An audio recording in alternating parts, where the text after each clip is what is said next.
আরে মামা আপনার কাছে তো অনেক টাকা, এত টাকা কি করে? আরে ভাই এই টাকার জন্যই তো দুনিয়াটা, টাকা ছাড়া কি দুনিয়া চলা যাবে? এই যে money is a second god বলে, বুঝেন না? টাকা ছাড়া চলবে না, তো টাকা লাগবে। এই যে টাকা, টাকার জন্য দেখেন না তোলপার সব সারা বৃদ্ধি, টাকার খেলা চলছে, নির্বাচনে টাকার খেলা চলছে, তা তো ঠিকই। নির্বাচনটাও টাকা দিয়ে চলছে। তাহলে মানুষ ভালো নেতা কিভাবে নির্বাচন করবে?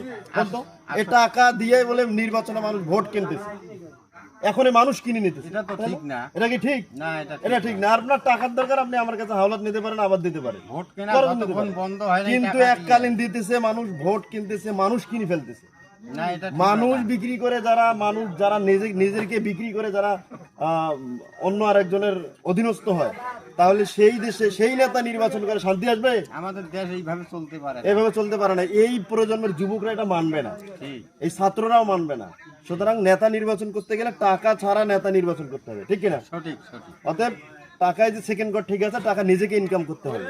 নিজে ইনকাম ছাড়া অন্যের ইনকাম এবং অন্যের উৎকোষ এটা গ্রহণ করে কেউ যদি নিজেকে বিক্রি করে, তাহলে তার আত্মসম্মান থাকবে না।